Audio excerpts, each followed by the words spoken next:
ഇന്നത്തെ നമ്മുടെ ഒരുമിച്ചുള്ള ചിന്തയ്ക്ക് വേണ്ടി ഞാൻ കേവലം 2 വാക്യം വായിച്ച് ആരംഭിക്കുക അത്ര ചെയ്യുന്നത്. പുറപ്പാട് പുസ്തകം 14-ാം അധ്യായത്തിൻ്റെ 15ഉം 16ഉം വാക്യങ്ങൾ. Exodus chapter 14 versus 15 and 16. പുറപ്പാട് പുസ്തകം 14-ാം അധ്യായം 15-16 വാക്യങ്ങൾ.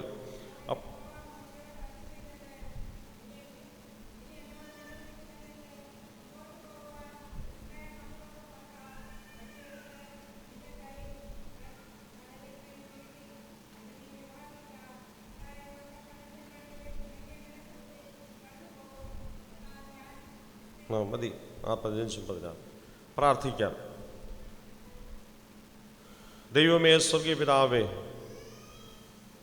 നിന്റെ വചനം ഞങ്ങൾക്ക് നൽകപ്പെട്ടിരിക്കുന്നതിനാൽ നന്ദിയോടെ സ്തോത്രം കരേറ്റുന്നു. ഇന്ന് ഞങ്ങൾ ജീവിക്കുന്ന ഈ കാലഘട്ടം പലതരത്തിലുള്ള പ്രതിസന്ധികൾ നിറങ്ങിയ ഒരു ലോകത്തിൽ ഞങ്ങൾ ജീവിക്കുമ്പോൾ നിന്റെ വചനത്തിലൂടെ ഞങ്ങൾ ജീവിപ്പിക്കപ്പെടുവാൻ, ശക്തി പ്രാപിപ്പാൻ, ഊർജം പ്രാപിപ്പാൻ, കൂടുതൽ ദൈവിക ചൈതന്യത്തിലേക്ക് അടുത്തു വരുവാൻ ഞങ്ങളെ ഓരോരുത്തരെയും അവിടുന്ന് സഹായിക്കണമേ എന്ന് പ്രാർത്ഥിക്കുന്നു. നിന്റെ ആത്മീയ ശക്തി കൊണ്ട് ഞങ്ങളെ ഓരോരുത്തരെയും അവിടുന്ന് നിറയ്ക്കുകയും പരിശുദ്ധാത്മാവിൻ്റെ കൃപയിൽ ഞങ്ങളെ ഓരോരുത്തരെയും കാത്തുപരിപാലിക്കുകയും ചെയ്യണമേ എന്ന് പ്രാർത്ഥിക്കുന്നു. ഈ രാത്രിയിൽ കർത്താവെ, കൺവെൻഷന് ഞങ്ങൾ വന്ന് സംബന്ധിച്ച് ഒരു ചടങ്ങ് തീർത്ത് പോകുന്ന ഒരു മനോഭാവത്തോടെയല്ലല്ലോ ദൈവമേ, കൂടുതൽ സജീവമായ അവിടുത്തെ സുവിശേഷത്തിന് സാക്ഷ്യം നിറവേറ്റുന്നതിനുള്ള വെല്ലുവിളി ഏറ്റെടുത്തുകൊണ്ട് നിന്നോട് ചേർന്ന ദൗത്യരംഗങ്ങളിൽ മുന്നേറുവാനുള്ള വലിയ സമർപ്പണത്തോടുകൂടെ ഞങ്ങളുടെ പ്രവർത്തന മേഖലകളിലേക്ക് കടന്നു പോകുവാൻ അവിടുന്ന് ഞങ്ങളെ ഓരോരുത്തരെയും സഹായിക്കണമേ എന്ന് പ്രാർത്ഥിക്കുന്നു. ദൈവത്തിൻ്റെ ആത്മാവ് ഞങ്ങളോട് ഇടപെട്ടുകൊണ്ടിരിക്കണമേ. പരിശുദ്ധാത്മാവിൻ്റെ സാന്നിധ്യം ഞങ്ങൾക്ക് നൽകിത്തരണമേ. കർത്താവേ, ഇന്ന് കൂടെ വന്നിരിക്കുന്ന എല്ലാ പ്രിയപ്പെട്ടവരെയും ഓർക്കുന്നു. ഈ ദിവസങ്ങളിലൊക്കെ നടത്തപ്പെട്ടതായ കൺവെൻഷൻ മീറ്റിങ്ങുകളൊക്കെ ഏറ്റവും അനുഗ്രഹമായി നിന്റെ ജനത്തിന് അത് കർത്താവെ ജീവിതത്തെ കൂടുതൽ രൂപാന്തരത്തിലേക്ക് നയിക്കുന്നതിന്, ദൈവസന്നിധിയിൽ നിന്ന് അനുഗ്രഹം പ്രാപിക്കുന്നതിന്, ആത്മീയമായിട്ടുള്ള പുതുക്കത്തിന് ഒക്കെ മുഖാന്തരമായി ഭവിക്കുന്നതോർത്ത് സ്തോത്രം. കൂടെ ഇരിക്കണമേ, ഞങ്ങളുടെ ചിന്തകളെ നയിക്കണമേ. യേശുവിൻ നാമത്തിലുള്ള അപേക്ഷകളെ കൈക്കൊള്ളണമേ. നാം ഇന്ന് ജീവിക്കുന്ന ഒരു ലോകം മരണത്തിൻ്റെ സംസ്കാരം നിറഞ്ഞിരിക്കുന്ന ഒരു ലോകത്തിലാണ്. ഇന്ന് ജീവന് ഒരു വിലയും പ്രാധാന്യവും നൽകാത്ത ഒരു കാലഘട്ടത്തിലൂടെയാണ് നമ്മൾ കടന്നു പോകുന്നത് എന്ന് നമുക്കറിയാം. ഇവിടെ നമ്മൾ വായിച്ചതായിട്ടുള്ള ഭാഗത്തും പുറകിൽ നിന്ന് കടന്നാക്രമിക്കുവാനായിട്ട് ശ്രമിക്കുന്നതായ ഒരു ശത്രു സൈന്യം അവരെ ആക്രമിച്ച് നശിപ്പിച്ച് കളയുവാൻ വേണ്ടി അവരെ പിന്തുടരുന്നതായ ഒരു സമൂഹം നമുക്ക് കണ്ടെത്തുവാനായിട്ട് സാധിക്കും. ആ ശത്രുവിൻ്റെ പിടിയിൽ നിന്ന്, മരണത്തിൻ്റെ സംസ്കാരത്തിൽ നിന്ന് മുന്നോട്ടുള്ളതായ യാത്ര അവിടെയാകുന്നു ദൈവം മോശയോട് പറയുന്നത്, നീ എന്നോട് നിലവിളിക്കുന്നതെന്ന് മുന്നോട്ട് പോകുവാൻ ഇസ്രായേൽ മക്കളോട് പറക. പുതിയ വർഷത്തിലേക്ക് നമ്മൾ പ്രവേശിക്കുന്നതിനും ഒരുങ്ങിക്കൊണ്ടിരിക്കുന്ന സമയമാണല്ലോ. മുന്നോട്ട് പോകുവാൻ ഇസ്രായേൽ മക്കളോട് പറയുക. ഇപ്പോൾ നമ്മളിവിടെ പാട്ട് പാടിയപ്പോൾ പറയുകയുണ്ടായി, അവൻ അത്ഭുതങ്ങൾ പ്രവർത്തിക്കുന്ന ദൈവമാണ്. ദൈവം തൻ്റെ സൃഷ്ടിയെ ലോകത്തിൽ ആക്കിയത് ഒന്നുമില്ലായ്മയിൽ നിന്ന് ഈ ലോകത്തെ സൃഷ്ടിച്ചു എന്ന് നമ്മൾ വായിക്കുന്നു. ഈ ശൂന്യതയുടെ അനുഭവത്തിലേക്ക് ദൈവം കടന്നു വരുമ്പോഴാണ് സൃഷ്ടി എന്ന മഹാ അത്ഭുതം ഈ ലോകത്തിൽ സംഭവിക്കുന്നത്. When God steps in, miracle happens. ദൈവം കടന്നു വരുമ്പോൾ അത്ഭുതം സംഭവിക്കുമെന്നുള്ളത് നമ്മൾ കണ്ടെത്തുകയാണ്. ഒന്നുമില്ലാത്ത അവസ്ഥ, മരണകരമായിരിക്കുന്ന ശൂന്യതയുടെ അനുഭവങ്ങൾ, അന്ധകാരത്തിൻ്റെ അനുഭവങ്ങൾ, അവയുടെ മധ്യത്തിൽ ദൈവം കടന്നുവന്ന് ജീവിതത്തെ പ്രകാശമാനമാക്കുന്ന, ജീവങ്കലേക്ക് നയിക്കുന്ന ഒരു ദൈവമായിട്ട് നമുക്ക് വിശുദ്ധ വേദപുസ്തകത്തിൽ ദൈവത്തെ ചിത്രീകരിച്ചുകൊണ്ടാണ് ഉൽപ്പത്തി പുസ്തകത്തിൻ്റെ ചരിത്രം ആരംഭിക്കുന്നത്. ഇവിടെ നമ്മൾ കാണുന്നത് ആ ദൈവത്തിൻ്റെ സൃഷ്ടിയായിരിക്കുന്ന മനുഷ്യൻ ദൈവീയോദ്ദേശത്തിൽ നിന്ന് അകന്നതിൻ്റെ ഫലമായിട്ടവൻ പാപത്തിലും മരണത്തിലും ചെന്ന് നിബന്ധിക്കുകയും അടിമത്തത്തിൻ്റെ അനുഭവത്തിലേക്ക് മുന്നേറുകയും ചെയ്യുന്നതായിട്ടുള്ള അനുഭവത്തെയാണ്. അവിടെ ദൈവം എങ്ങനെയാണ് വിടുതലിൻ്റെ രക്ഷാകര ചരിത്രം ആരംഭിക്കുന്നതെന്ന് നമുക്ക് ഇവിടെ കാണുവാൻ സാധിക്കും. ഒരു മരണസംസ്കാരത്തിലാണ് നമ്മൾ ജീവിക്കുന്നത് പറഞ്ഞാൽ ഏതൊക്കെ തരത്തിലാണ് മനുഷ്യനെന്ന് ദൈവത്തിൽ നിന്ന് അന്യവൽക്കരിക്കപ്പെട്ട് സ്വാർത്ഥതയുടെ അനുഭവങ്ങളിലൂടെ മുന്നേറുവാനായിട്ട് ശ്രമിക്കുന്നത്. മനുഷ്യൻ ചെന്നപ്പെടുന്നത് പലതരത്തിലുള്ള ഈ മരണ സംസ്കാരത്തെ പുൽകുന്നതായിട്ടുള്ള അനുഭവങ്ങളിലേക്കാണ്. അതവനെ അടിമത്തത്തിൻ്റെ അനുഭവത്തിലേക്കും നാശത്തിലേക്കും നയിക്കുന്നുവെന്ന് നമുക്ക് കണ്ടെത്തുവാൻ സാധിക്കും. സഹോദരനെ കൊല്ലുന്നതായിട്ടുള്ള കായിന്യ സംസ്കാരം നമ്മൾ കാണുകയാണ്. അവിടെ ചോദിക്കുകയാണ്, നിന്റെ സഹോദരൻ എവിടെയെന്ന് ചോദിക്കുമ്പോൾ ഉത്തരമായിട്ട് പറയുന്നു, ഞാൻ എൻ്റെ സഹോദരൻ്റെ കാവൽക്കാരനാണോ എന്നുള്ള മറുപടിയാണ് കൈനിൽ നിന്നുണ്ടാകുന്നത്. തുടർന്ന് സഹോദരനിൽ നിന്നകന്ന് ദൈവത്തിൽ നിന്നകന്ന് മനുഷ്യൻ അന്യവൽക്കരിക്കപ്പെട്ടവനായി തീർന്നു പോകുമ്പോൾ അവൻ്റെ ജീവിതത്തിൻ്റെ നാശകരമായ അനുഭവങ്ങളിലൂടെയൊക്കെ അവൻ യാത്ര ചെയ്ത് മുന്നോട്ട് പോകുമ്പോൾ ദൈവം അവിടെയൊക്കെയും ഇറങ്ങി വന്ന് ജീവിതത്തെ സ്പർശിക്കുന്നതും ജീവിതത്തിൽ ഇടപെടുന്നതുമായിട്ടുള്ള വിധങ്ങളെയാണ് നമുക്ക് കാണുവാൻ സാധിക്കുന്നത്. ഇവിടെ പുറപ്പാട് പുസ്തകത്തിൻ്റെ ചരിത്രമൊക്കെ നമുക്കറിയാം. എങ്ങനെയാണ് ദൈവം തൻ്റെ നീട്ടിയ ഭുജം കൊണ്ട് ഇസ്രായേൽ മക്കളെ വിടുവിച്ചത് എന്ന് നമുക്കിവിടെ കാണുവാനായിട്ട് സാധിക്കും. മുൻപോട്ട് പോകുന്നതിന് എപ്പോഴും വഴി കാണിച്ചു തരുന്നവനായ ഒരു ദൈവത്തെ അത്രേ നമുക്കിവിടെ കാണുവാൻ സാധിക്കുന്നത്. ചെങ്കടലിലും ചെങ്കൽ പാതയൊരുക്കി അക്കരെ എത്തിക്കും ജയാളിയായി എന്ന് നമ്മൾ പാടാറുണ്ട്. പിന്നിൽ ശത്രുവിൻ്റെ സൈന്യം, മുൻപിൽ ചെങ്കടൽ. എന്നാൽ അവയ്ക്ക് മധ്യത്തിലായിട്ട് ചെങ്കടലിൽ ചെങ്കൽപാത ഒരുക്കി എപ്പോഴും നമ്മെ മുന്നോട്ട് നടത്തുന്നവനായിട്ട് ദൈവം, ആ കർത്താവാണ് പറയുന്നത്, മുന്നോട്ട് പോകുവാനായിട്ട് ഇസ്രായേൽ മക്കളോട് പറയുക. Tell the people of Israel to go forward. എപ്പോഴും മുന്നോട്ട് തൻ്റെ ജനത്തെ നയിക്കുന്ന ഒരു ദൈവം കൂടെ ഇരുന്ന് ജനത്തെ മുന്നോട്ട് നയിക്കുന്ന ഒരു ദൈവമായിട്ടാണ് വിശുദ്ധ വേദപുസ്തകത്തിൽ ദൈവത്തെ ചിത്രീകരിച്ചു. ദൈവം എപ്പോഴും കൂടെ ഇരുന്ന് മുന്നോട്ട് നയിക്കുന്നവനായിട്ടുള്ള ദൈവം. ഇവിടെ മോശയോട് പറയുന്നത്, നീ ഇസ്രായേൽ മക്കളെ മുന്നോട്ട് നയിക്കുവാൻ, അവരെ മുന്നോട്ട് പോകുവാനായിട്ട് നീ അവരോട് പറയുക. ദൈവം നമ്മെ ഏൽപ്പിച്ചിരിക്കുന്ന ദൗത്യവും നിയോഗവും ഇതുതന്നെയാണ്.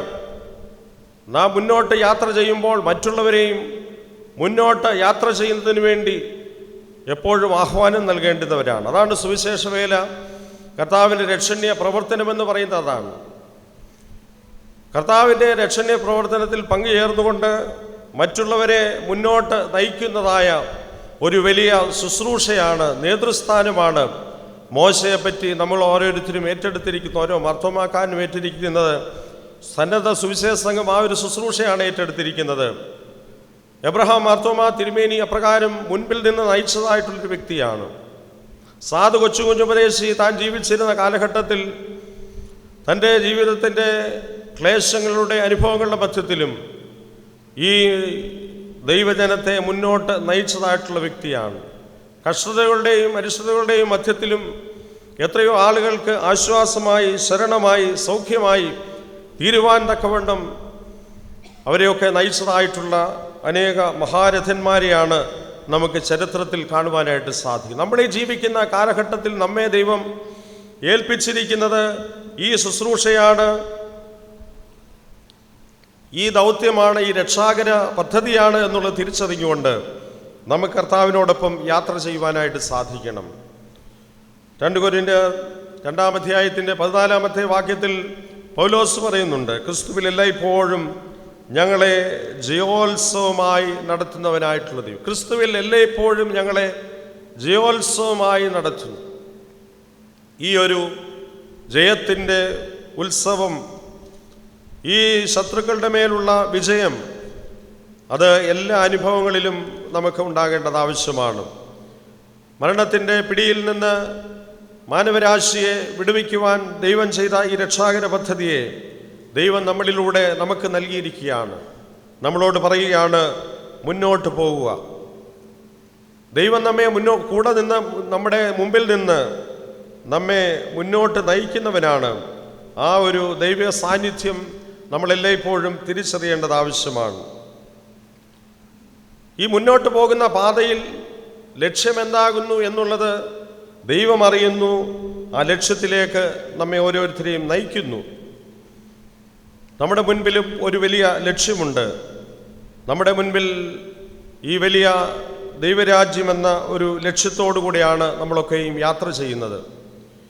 ഈ കനാനിലേക്കുള്ള ഈ യാത്ര, സിയോനിലേക്കുള്ള നമ്മുടെ യാത്ര, ഇത് വളരെയധികം ദുർഘടം നിറഞ്ഞതായിരിക്കുന്ന പാതയാണ് എന്നുള്ളതിന് യാതൊരു സംശയമില്ല. അപ്പോൾ നമ്മുടെ മുൻപിൽ ഈ ഒരു ലക്ഷ്യമുണ്ടെങ്കിൽ യഥാർത്ഥമായി നമ്മുടെ പാതയെ ദൈവത്തിങ്കൽ സമർപ്പിച്ചുകൊണ്ട് മുന്നോട്ട് ജീവിതം നയിക്കുന്നവരായി തീരും എന്നുള്ളതിന് യാതൊരു സംശയമില്ല. ദൈവത്തോട് കൂടെ ഈ ഒരു പുതിയ വർഷത്തിലേക്ക് നമ്മൾ പ്രവേശിക്കുമ്പോഴും പുതിയ ദൗത്യം ഏറ്റെടുത്തുകൊണ്ട് കർത്താവിനോടൊപ്പം ജീവിതത്തിൽ മുന്നോട്ട് യാത്ര ചെയ്യേണ്ടത് ആവശ്യമാണ്. വളരെയധികം നിരാശാജനകമായ ഒരുപാട് കാര്യങ്ങൾ നമ്മെ പുറകോട്ട് പിടിച്ചു വലിക്കുന്ന കാര്യങ്ങളുണ്ടാകാം. എന്നാൽ നമുക്ക് ഒരിക്കലും തിരിച്ചു യാത്ര ചെയ്യുവാനായിട്ട് സാധ്യമല്ല എന്നുള്ളതാണ് ഈ ജീവിതയാത്രയുടെ പ്രത്യേകത. 2024 ഇനി നമുക്ക് തിരിച്ച് നടക്കാനായിട്ട് സാധിക്കില്ല. നമ്മുടെ പൂർവ്വകാലങ്ങളിലേക്ക് നമ്മൾ തിരിച്ചു നടക്കുവാൻ സാധിക്കില്ല. എന്നാൽ നമുക്ക് മുന്നോട്ട് നോക്കി നമ്മുടെ ലക്ഷ്യത്തിലേക്ക് നമുക്ക് ജീവിതത്തെ നയിക്കുവാനായിട്ട് സാധിക്കുന്നു.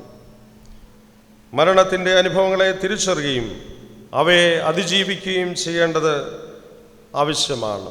ഇപ്പോൾ പ്രിയപ്പെട്ട അച്ഛൻ പറഞ്ഞപ്പോൾ ഇവിടെ സൂചിപ്പിച്ചതായിട്ടുള്ളൊരു കാര്യം, പണ്ട് സാധു കൊച്ചുപദേശിയുടെ കാലത്ത് ഉണ്ടായിരുന്ന നശീകരണ അല്ലെങ്കിൽ ലഹരി പദാർത്ഥങ്ങൾ അല്ലെങ്കിൽ നശീകരണ പ്രവണതയുള്ള കാര്യങ്ങളെന്നൊക്കെ പറഞ്ഞാൽ വിരലെണ്ണാവുന്ന ചില ചെറിയ കൂട്ടം കാര്യങ്ങളൊക്കെ ഉള്ളായിരുന്നു. അത് നശിപ്പിച്ച് കളയുക അല്ലെങ്കിൽ അതിനെ അഡ്രസ്സ് ചെയ്യുക എന്നൊക്കെ ഉള്ളത് അത്ര പ്രയാസമുള്ള കാര്യമായിരുന്നില്ല. അതും പ്രയാസമുള്ള കാര്യമായിരുന്നെങ്കിൽ പോലും അത് ചുരുക്കത്തിൽ വിരലെണ്ണാവുന്ന ചില സംഗതികളൊക്കെ മനുഷ്യനെ ഇപ്രകാരം നാശത്തിൻ്റെ പാതയിലേക്ക് നയിച്ചിരുന്നുള്ളൂ. എന്നാൽ ഇന്ന് മനുഷ്യനെ മരണകരമായിട്ടുള്ള അനുഭവത്തിലേക്ക് നയിക്കുന്ന ഏതെല്ലാം തരത്തിലുള്ള നശീകരണ പ്രവണതകൾക്ക് അടിമകളായി മനുഷ്യന് തീർന്നുകൊണ്ടിരിക്കുകയാണ്. മനുഷ്യനെ എല്ലാത്തിൽ നിന്നും ഓടിയാകുന്ന രക്ഷപ്പെടാനായിട്ട് ശ്രമിക്കുകയാണെന്നാൽ അവൻ ചെന്നു ചേരുന്നത് മരണത്തിൻ്റെ പാതയിലേക്കാണ് എന്ന് നമുക്ക് കാണുവാനായിട്ട് സാധിക്കും. അതുകൊണ്ട് എഫേസ്യ ലേഖനത്തിൽ പൗലോസ് പറയുന്നു, ഉറങ്ങുന്നവനെ ഉണർന്ന് എഴുന്നേറ്റ് പ്രകാശിക്കുക, ക്രിസ്തു നിന്റെ മേൽ പ്രകാശിക്കുന്നു, മരിച്ചവരുടെ നീ ഉണർന്നെഴുന്നേൽക്കുക. ഈ മരണത്തിൻ്റെ സംസ്കാരത്തെ പുൽകുന്ന ഈ സമൂഹത്തിൽ, ഈ സംസ്കാരത്തിൽ നമുക്ക് മുന്നോട്ട് യാത്ര ചെയ്യേണ്ടവരും മറ്റുള്ളവരെ ദൈവത്തിങ്കിലേക്ക് നയിക്കുന്നവരും മുന്നോട്ട് യാത്ര ചെയ്യുവാൻ തക്കവണ്ണം പ്രേരണ നൽകേണ്ടവരുമാണ് എന്ന് നമുക്ക് കാണുവാനായിട്ട് സാധിക്കും. ദൈവം അബ്രഹാമിനെ വിളിക്കുമ്പോൾ അവനോട് പറയുന്നത് എന്താണ്? അവനോട് പറയുന്നത്, നിന്നെ കാണിപ്പാനിരിക്കുന്ന ദേശത്തേക്ക് പോകുക. പക്ഷെ പോകുന്നതിന് മുമ്പ് ചില കാര്യങ്ങളെ വിട്ടുപോകണമെന്ന് പറയുന്നുണ്ട്. എന്തൊക്കെയാണ്? നീ നിന്റെ ദേശത്തെയും ചാർച്ചക്കാരെയും പിതൃഭവനത്തെയും വിട്ട് ഞാൻ നിന്നെ കാണിപ്പാനിരിക്കുന്ന ദേശത്തേക്ക് പോവുക. ദൈവം കാണിപ്പാനിരിക്കുന്ന ദേശത്ത്. അതിനു മുമ്പ് അവിടെ നമുക്ക് അബ്രഹാമിൻ്റെ ജീവിതത്തെ കാണുവാൻ സാധിക്കുന്നത് ഹാരാൻ വരെ അവനവിടെ പാർത്തു എന്നാണ് അവിടെ നമ്മൾ വായിക്കുന്നത്. ഹാരാൻ എന്താണ് സൂചിപ്പിക്കുന്നത്? ഹാരാൻ്റെ ഫലസമൃദ്ധിയുടെ അനുഭവങ്ങളൊക്കെ അബ്രഹാമിനെ മാടി വിളിച്ച് അതിൻ്റെ ഫലസമൃദ്ധിയിൽ അവനവിടെ തമ്പടിച്ച് അവനവിടെ സ്ഥിരതാമസമാക്കുവാനായിട്ടുള്ള വലിയ പരീക്ഷകളൊക്കെ ഉണ്ടാവുകയാണ്. എന്നാൽ അവനോട് ചില സംഗതികളൊക്കെ ഉപേക്ഷിച്ച് മാത്രമേ മുന്നോട്ട് യാത്ര ചെയ്യുവാനായിട്ട് സാധിക്കുകയുള്ളൂ എന്ന് ഓർപ്പിക്കുകയാണ്. ഇവിടെ ഇസ്രായേൽ മക്കളെ സംബന്ധിച്ചിടത്തോളം അവരെ പുറകോട്ട് വലിക്കുന്നതായിട്ടുള്ള ഒരുപാട് സംഗതികളുണ്ട്. അവരോട് പറയുന്ന കാര്യങ്ങളൊക്കെ വളരെ വിചിത്രമാണ്. നീ ഞങ്ങളെ എവിടെ കൊണ്ടുവന്നത്? അവിടെ ഞങ്ങൾ അടിമവേല ചെയ്യുന്നത് നന്നായിരുന്നു എന്നൊക്കെ അവർ പറയുന്നുണ്ട്. ഇവിടെ അബ്രഹാമിനോട് പറയുമ്പോൾ, അവൻ പോകുവാനായിട്ട് പറയുമ്പോൾ അവൻ്റെ അമ്മയെയും അപ്പനെയും അവൻ്റെ പിതൃഭവനത്തെയും ചാർച്ചക്കാരെയും ഒക്കെ വിട്ട് മുന്നോട്ട് പോകണം. സഹോദരൻ അല്ലെങ്കിൽ ഭവനം, അവൻ്റെ പിതൃഭവനം, കുടുംബക്കാർ എന്നൊക്കെ പറയുന്നത് അവരോടൊപ്പമുള്ള സഹവാസം, അവൻ്റെ സുഖസഭിക്ഷമായിട്ടുള്ളൊരു സ്ഥിരതാമസം, അവൻ്റെ ജീവിതത്തിൽ പലപ്പോഴും സ്വസ്ഥത നൽകുന്ന അനുഭവങ്ങളെ ഉപേക്ഷിച്ച് കളയുവാനായിട്ടാണ് ദൈവം പറയുന്നത്. നമ്മുടെ ജീവിതത്തിൽ ചില കാര്യങ്ങളെയൊക്കെ നമുക്ക് മുൻപിൽ ദൈവം ഒരുക്കിയിരിക്കുന്നത് നേടിയെടുക്കണമെന്നുണ്ടെങ്കിൽ നമുക്ക് മുന്നോട്ട് അവയൊക്കെ വിട്ട് യാത്ര ചെയ്തെങ്കിൽ മാത്രമേ സാധിക്കുകയുള്ളൂ. അതിന് ഒരു ശക്തിയും, ലോകത്തിൻ്റെ ഒരു ശക്തിയും നമുക്ക് തടസ്സമോ ബാധകമോ ആകുവാനായിട്ട് പാടില്ല എന്ന് ഓർപ്പിക്കുകയാണ്.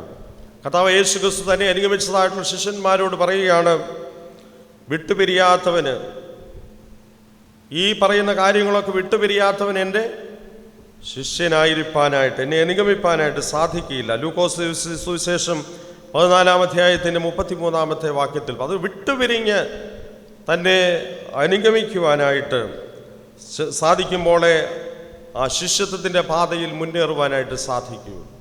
ദൈവം നമ്മെ മുന്നോട്ട് നയിക്കുന്നതായ ആ മനോഹരമായ ലക്ഷ്യത്തിലേക്ക് നടന്നെടുക്കുവാൻ മുന്നോട്ട് യാത്ര ചെയ്യേണ്ടവരാണ് നാം.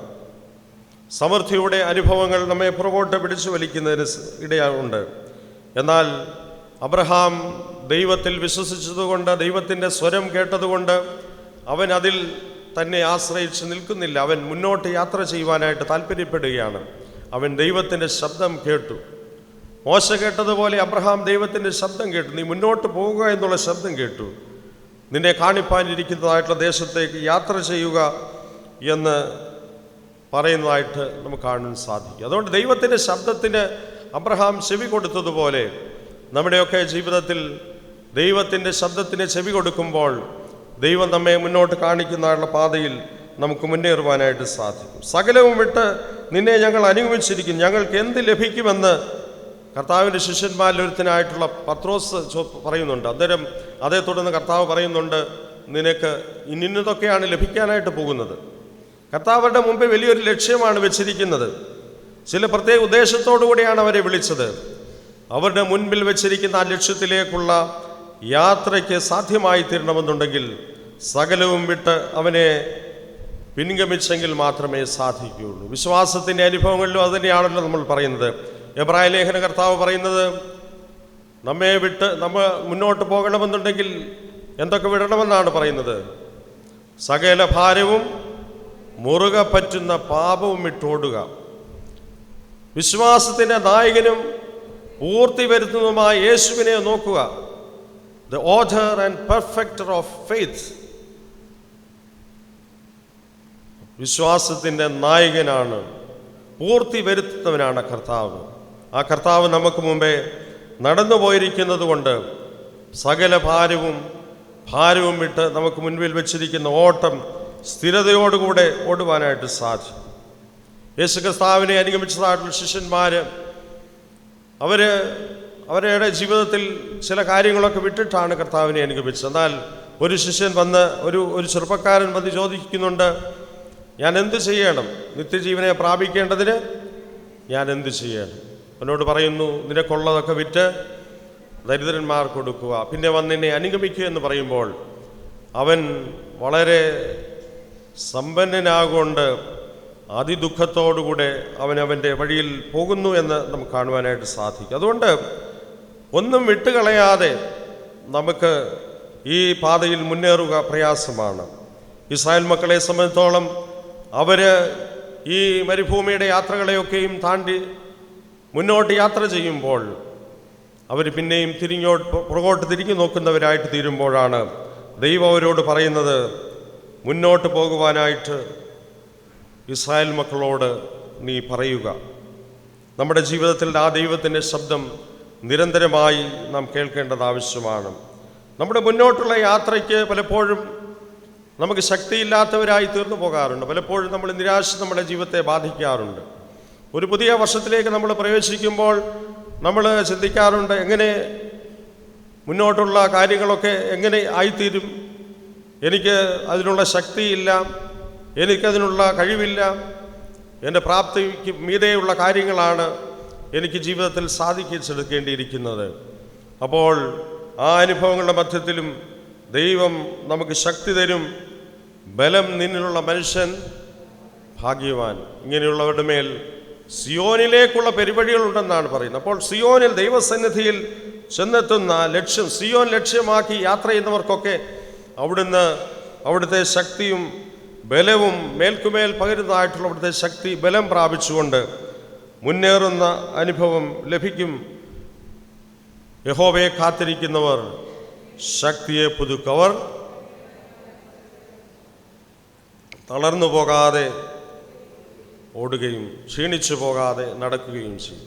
ഈ ഒരു അനുഭവത്തോടുകൂടെ ദൈവത്തിൽ ആശ്രയം വെച്ചുകൊണ്ട് സിയോൻ ലക്ഷ്യമാക്കി കൂടുതൽ ശക്തിയോടുകൂടെ ദൈവം കാണിക്കുന്ന വഴിയെ പുതിയ വർഷം മുന്നോട്ട് നടക്കുവാനാണ് ദൈവം നമ്മെ ആഗ്രഹിക്കുന്നത്. ഒരു ഭക്തനായിട്ടുള്ള മനുഷ്യൻ പറഞ്ഞു, Lord lighten the load or strengthen my back. ദൈവമേ, നീ എൻ്റെ ഭാരം കുറച്ച് തരണമേ, അല്ലെങ്കിൽ നീ എൻ്റെ മുതുകിന് കൂടുതൽ ശക്തി തരണമേ.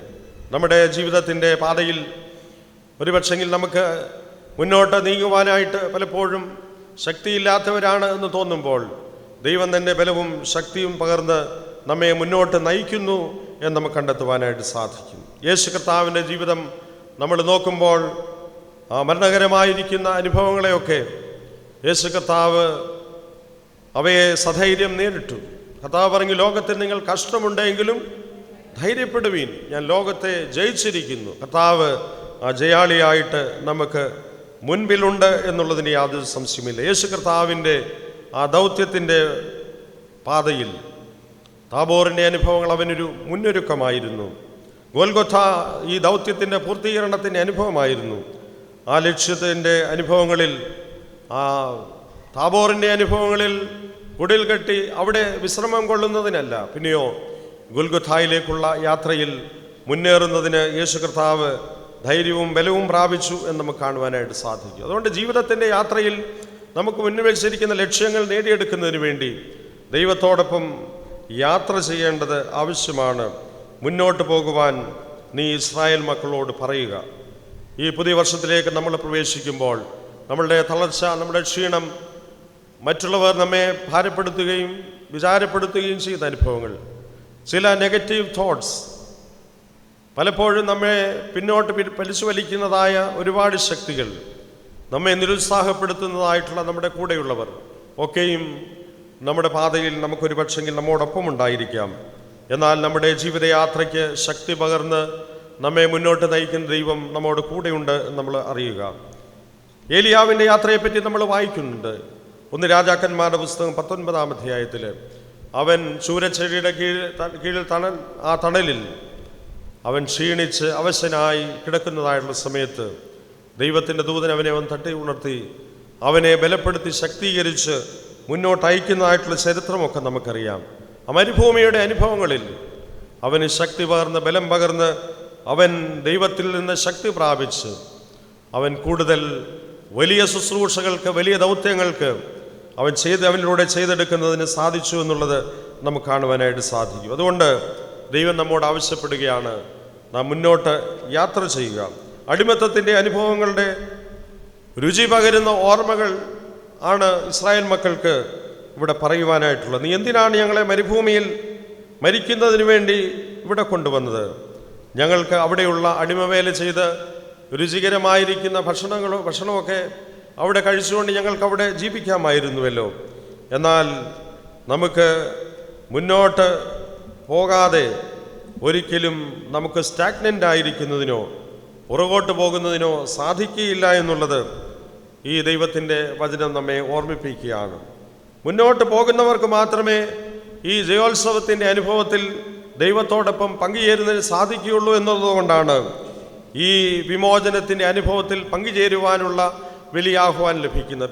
പിറ്റത്തെ അധ്യായം നമ്മൾ വായിക്കുമ്പോൾ 15-ാം അധ്യായത്തിൽ വലിയൊരു സ്തോത്രത്തിൻ്റെയും സന്തോഷത്തിൻ്റെയും ജയഘോഷത്തിൻ്റെയും സങ്കീർത്തനത്തിൻ്റെ ആലാപനമാണ് നമുക്ക് കാണുവാനായിട്ട് സാധിക്കുന്നത്. ആ ഒരു വലിയ സന്തോഷത്തിൻ്റെ അനുഭവത്തിൽ പങ്കുചേരുവാൻ സാധിക്കുന്നത് ഈ മുന്നോട്ട് പോയവർക്കാണ്. അവർ ജീവിതത്തിൻ്റെ ഓരോ വഴികളിലും ശക്തി പ്രാപിച്ച് മുന്നോട്ട് പോയവരാണ്. ജീവിതത്തിൽ ധൈര്യപ്പെടുത്തുകയും തളർത്തിക്കളയുകയും ചെയ്യുന്ന ശത്രുക്കളെ കണ്ട് ഭയപ്പെട്ടു പോകുന്ന അനുഭവങ്ങളുടെ മധ്യത്തിൽ അവർക്ക് ബലം പകരുന്നതായ വാക്കുകൾ അവരെ മുന്നോട്ട് നയിക്കുന്നു. ജീവിതത്തിൽ തകർച്ചകളുണ്ടാകുമ്പോൾ, ജീവിതത്തിൽ പ്രതികൂലങ്ങൾ നേരിടുമ്പോൾ നമ്മളും പലപ്പോഴും തളർന്നു പോകുന്നവരായി തീരാം. എന്നാൽ ദൈവത്തിൻ്റെ ആ സൗഖ്യമാക്കുന്ന സാന്നിധ്യം, നമ്മെ വിമോചനത്തിൻ്റെ ആനന്ദത്തിലേക്ക് നമ്മെ നയിക്കുന്നതായിട്ടുള്ള ദൈവത്തിൻ്റെ ആ വലിയ സാന്നിധ്യം നമ്മെ ഈ ഒരു ജയോത്സവത്തിൻ്റെ അനുഭവങ്ങളിലേക്ക് നയിക്കും. യാതൊരു സംശയവുമില്ല. ആ ദൈവത്തോടൊപ്പമുള്ള വിമോചന അനുഭവങ്ങളിൽ പങ്കുചേർന്ന ഇസ്രായേൽ മക്കൾക്കാണ് പിന്നീട് തങ്ങളുടെ ജീവിതത്തിൽ ഈ വലിയ ആനന്ദത്തിൻ്റെ, വിമോചനത്തിൻ്റെ അനുഭവങ്ങളിൽ പങ്കുചേരുവാനായിട്ട് സാധിച്ചത്. കഷ്ടതയിൽ നിന്ന് കടന്നു വന്നിട്ടുള്ളവർക്കാണ് തങ്ങളുടെ ജീവിതത്തിൽ ഏറ്റവും അധികം മനോഹരമായിട്ട് പാട്ടുപാടുവാനായിട്ട് സാധിച്ചിട്ടുള്ളത്. അനേക ഭക്തരുടെ ജീവിതമൊക്കെ നമ്മൾ നോക്കുമ്പോൾ അവിടെ കാണുവാനായിട്ട് സാധിക്കും. കഷ്ടതയുടെ അനുഭവങ്ങളിലൂടെ കടന്നുപോയവർ, അവർ അതിജീവനത്തിൻ്റെ വലിയ പാട്ടുകാരായി തീർന്നു എന്ന് നമ്മൾ കണ്ടെത്തുകയാണ്. ഇസ്രായേൽ മക്കളുടെ ജീവിതം അപ്രകാരമാണ്. ദൈവമക്കളുടെ ജീവിതം എല്ലായ്പ്പോഴും അപ്രകാരമാണ്. ഇന്ന് നമുക്കറിയാം എത്രയോ ആളുകളാണ് വിശ്വാസത്തിൻ്റെ പേരിൽ പീഡിപ്പിക്കപ്പെടുന്നതായിട്ടുള്ള ആളുകൾ, ചുട്ടരിക്കപ്പെടുന്നതായിട്ടുള്ള ആളുകൾ, ജീവൻ നഷ്ടപ്പെട്ടുകൊണ്ടിരിക്കുന്ന ആളുകൾ. അവരുടെ മധ്യത്തിലാകും നമ്മൾ ജീവിക്കുക. എന്നാൽ അവരെയൊക്കെയും ഈ ഒരു ജയഘോഷത്തിൻ്റെ പാതയിൽ മുന്നോട്ട് നയിക്കുന്നതായിട്ടുള്ള ദൈവത്തിൻ്റെ ആ സാന്നിധ്യം അവരൊക്കെ അനുഭവിച്ചറിയുന്നതും അതുകൊണ്ടാണ് അവർക്ക് മുന്നോട്ട് യാത്ര ചെയ്യുവാനായിട്ട് സാധിക്കുന്നത് എന്നുള്ള യാതൊരു സംശയമില്ല. കഷ്ടതയിൽ പങ്കുചേരുന്നവർക്ക് മാത്രമേ ആനന്ദത്തിൻ്റെ ആ നൃത്തം ചവിട്ടുവാനായിട്ട് സാധിക്കുകയുള്ളൂ, അതിൽ പങ്കുചേരുവാനായിട്ട് സാധിക്കുകയുള്ളൂ. ഈ ഒരു അനുഭവത്തിൽ കറ്റ ചുമന്ന് കരഞ്ഞും കൊണ്ടുവരും, വിത്ത് ചുമന്ന് കരഞ്ഞും കൊണ്ട്, എന്നാൽ കറ്റ ചുമന്ന് ആർത്തും കൊണ്ടുവരുന്നു. ഇവർ മഹാകഷ്ടത്തിൽ നിന്ന് കടന്നു വന്നവർ എന്നാണ് ദൈവജനത്തെ പറ്റി പറയുന്നത്. ദൈവജനം എല്ലായ്പ്പോഴും അപ്രകാരം വിത്ത് ചുമന്ന് കരഞ്ഞും കൊണ്ട് നടന്നിട്ടുള്ളവരാണ്. ആർപ്പുവിളിയുടെ ആ ജയഘോഷത്തിൻ്റെ അനുഭവങ്ങളിൽ പങ്കുചേരുവാനായിട്ട് സാധിച്ചിട്ടുള്ളത്. ആ ഒരു ജയത്തിലേക്കാണ് ദൈവം നമ്മെ നടത്തുന്നത്. അതുകൊണ്ട് താൽക്കാലികമായിട്ടുള്ള നമ്മുടെ ജീവിതത്തിൻ്റെ കഷ്ടതകളും പ്രയാസങ്ങളും ഒരിക്കലും നമ്മളെ പിന്നോട്ട് നയിക്കുന്നതിന്, പിന്നോട്ട് പിടിച്ചു വലിക്കുന്നതിനിടയാകല്ല്. പിന്നെയോ ആ ലക്ഷ്യത്തിലേക്ക് എത്തിച്ചേരുന്നതുവരെയും ആ ദൈവകൃപയിൽ ആശ്രയിച്ചുകൊണ്ട് വിത്ത് വിതച്ചുകൊണ്ടിരിക്കുക. ഫലം തരുന്നവർ ദൈവമാകുന്നു എന്നുള്ളതിന് യാതൊരു സംശയമില്ല. ലക്ഷ്യത്തിൽ എത്തിച്ചേരുന്നവരെയും ഉറച്ചു നിന്ന് ദൈവത്തിന് വേണ്ടി പ്രവർത്തിക്കുന്നതിനുള്ള വലിയ ഒരു ക്ഷണം നമുക്ക് ദൈവം തമ്പുരാൻ നൽകുകയാണ്. ഈ പുതിയ വർഷത്തിലേക്ക് പ്രവേശിക്കുമ്പോൾ ഒരു പുതിയ നൂറ്റാണ്ടിൽ മാർത്തോമാ സന്നദ്ധ സുവിശേഷ സംഘമായി ഇന്ന് പഴയ കാലത്തെ പോലെയുള്ള വിശ്വാസത്തിൻ്റെ ആ പ്രതികരണങ്ങളൊന്നും ലഭിക്കാത്ത ഒരു സമയത്താണ് നമ്മൾ ജീവിക്കുന്നത്. ഇത് വലിയൊരു വിശ്വാസ പ്രതിസന്ധിയുടെ കാലത്താണ് ജീവിക്കുന്നത്. ഇന്നൊരു വലിയ അർത്ഥപ്രതിസന്ധിയുടെ കാലത്താണ് മനുഷ്യൻ ജീവിക്കുന്നത്. ഇവയുടെയൊക്കെ മധ്യത്തിൽ നമുക്കൊരു വലിയ ദൗത്യമുണ്ട് എന്നുള്ളത് നാം ഓർത്തിരിക്കേണ്ടത് ആവശ്യമാണ്.